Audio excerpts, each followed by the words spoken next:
Hello students, welcome back to my channel. I hope you all are fine. In today's video, I am going to discuss about some very important lines from the chapter The Eyes Have It. I've already uploaded a video on the explanation of this chapter. You should watch that video too so that you won't find any difficulty in understanding this chapter. So let's start and keep listening attentively. So here are some very important lines from the chapter The Eyes Have It, and I am reading it out. So line number 1. Are you going all the way to Dehra? I asked. Explanation. Here the speaker is the blind narrator of the short story The Eyes Have It, and he asked this to the girl fellow traveler. He got to know about the girl's presence in his compartment by the sound of her slippers and her voice. Then he initiated the conversation with the girl by asking her whether she was going to Dehra. Line number 2.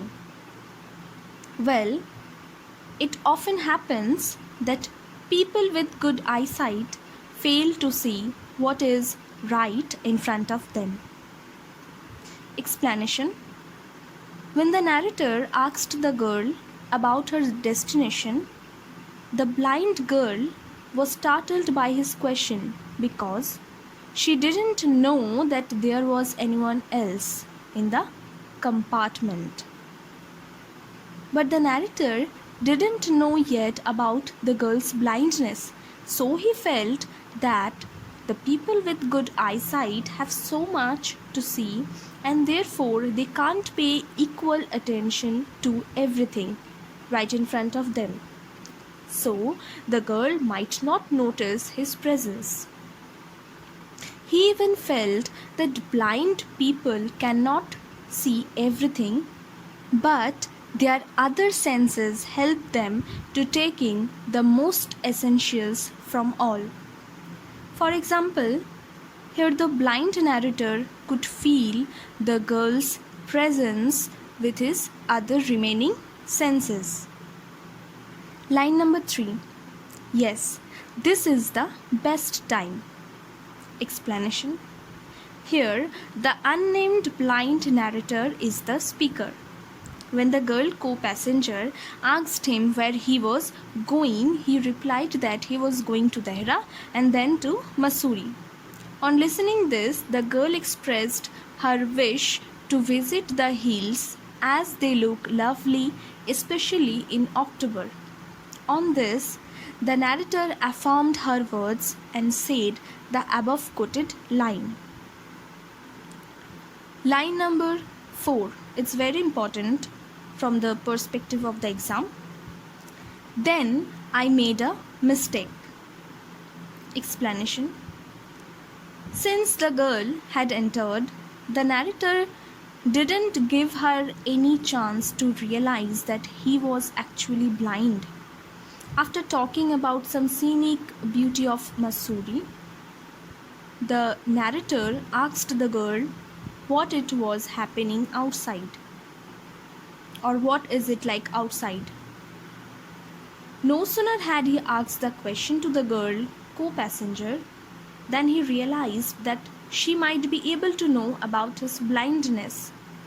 So he thought he made a mistake by asking this kind of question to the girl. Line number 5. But her next question removed my doubts. Explanation. Although the narrator was regretting to make such a mistake, as his blindness could be revealed to the girl anytime, he felt quite relieved when the girl, instead of looking outside the window, asked the narrator to do the same. So, if the girl would know that the narrator was blind, she didn't ask him, "Why don't you look out of the window?"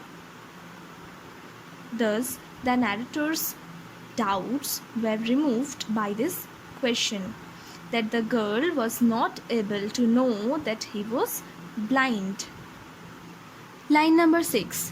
What is it like outside? I asked. See line number 4 for the explanation. I have already explained this line. Line number 7. Why don't you look out of the window? She asked. See line number 5 for the explanation. Line number 8. That always happens, she said. Do you see any animals? Explanation. The narrator, facing towards the window, started to pretend of seeing the landscape outside. He could hear the panting of the engine, the rumble of the wheels, and he could see in his mind's eye the telegraph posts flashing by. Just then, the narrator told the girl to notice that the trees seemed to be moving while they seemed to be standing still. On this, the girl said the above quoted line and asked if he could see any animals there. Actually, the girl too was blind and so felt curious to know about these things. Line number 9. No, I answered quite confidently. Explanation. The girl asked the narrator if he could see any animals outside the window. The narrator was sure about the fact that there was hardly any animals left near the Hera, and so he said quite confidently that no animal was seen there. Line number 10. You have an interesting face, I remarked. I was becoming quite daring, but it was safe. Explanation. From the very beginning, the narrator had an inquisitiveness, that is curiosity, to know how the girl looked. As he was blind, he had no other way to know about this. As he was not definite about the girl's look, he could not compliment her as beautiful or pretty. So he just found a safe remark for the girl and said that she had an interesting face. Line number 11. Few girls can resist flattery. Explanation. When the narrator said the girl that she was having an interesting face, the girl could not help laughing on this remark. She made a clear ringing laugh. The narrator thought that there was hardly any girl who could still be serious even after getting such compliment, and so he felt that girls hardly can resist flattery. Line number 12. I am tired of people telling me I have a pretty face. Explanation. Here, the speaker is the girl co-passenger, and she said this line to the narrator. When the narrator said that she had an interesting face, the girl could not resist laughing on this flattery. She then said that she felt glad to hear this compliment because she was tired of listening that she had a pretty face. Line number 13. You are a very gallant young man, she said, but why are you so serious? Explanation. Here, the speaker is the girl co-passenger, and she said this to the narrator. When the narrator finally came to know about the girl's look, he mended his comment and said, an interesting face can also be pretty. Just then, the girl remarked the narrator as a very gallant young man, for the narrator, in spite of being stranger to the girl, gave her such a compliment.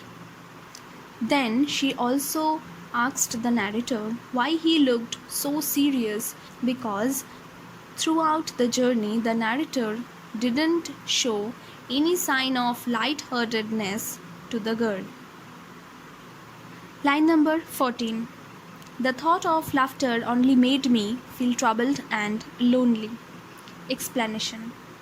When the girl remarked him as a gallant young man and asked the narrator why he would look so serious, the narrator tried to laugh, but he didn't because he thought that laughter would bring him more troubles and loneliness. Line number 15. Her voice had the sparkle of a mountain stream. Explanation.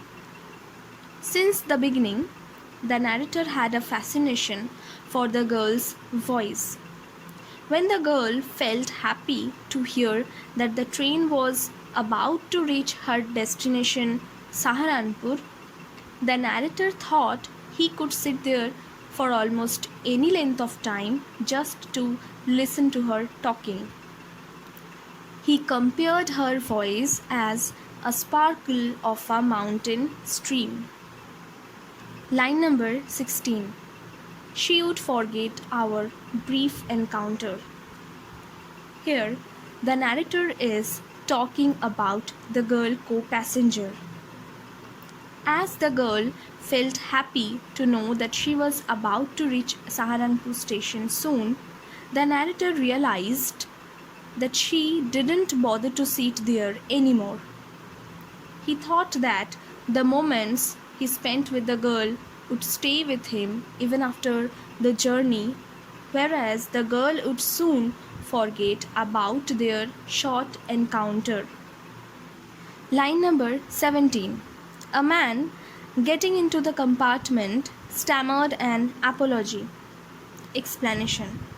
When the girl took her luggage and departed from the compartment, the narrator heard of some confusion in the doorway of the rail compartment. He could only hear a man seeking apology from someone, but he didn't get to know the reason. Actually, it was the new fellow traveler who was seeking apology from the blind girl. Line number 18. Once again, I had a game to play and a new fellow traveler. Explanation. After the girl's departure, when the train started to move, the narrator came back to his seat and thought of playing the game again with a new fellow traveler.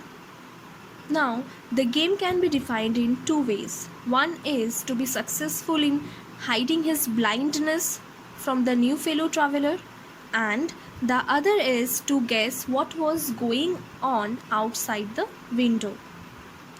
Line number 19. It could be a fascinating game guessing what went on out there. Explanation. After the girl's departure, when the train gathered its speed, the narrator came back to his seat facing the window, pretending to observe things outside. He found it a fascinating game to guess what went on out there. The narrator was actually having fun in guessing things with his mind's eye. Line number 20. The man who entered the compartment broke into my reverie. Explanation. Reverie means daydream. Until the new fellow traveler entered the compartment and talked to him, the narrator was lost in his own dream, thinking over playing the guessing game in front of the new co-passenger. But with the man's entrance, the narrator's daydreaming ended. The new fellow traveler entered the compartment and said to the narrator that he, that is the narrator, would be disappointed in knowing that the third co-passenger was less attractive a fellow passenger than the girl. Line number 21. She was an interesting girl. This line is said by the end of the story, The Eyes Have It.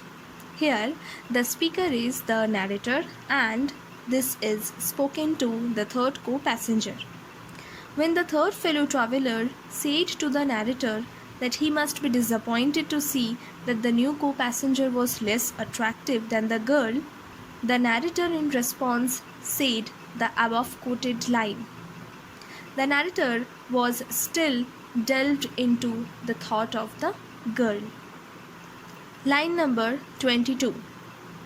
She had beautiful eyes, but they were of no use to her.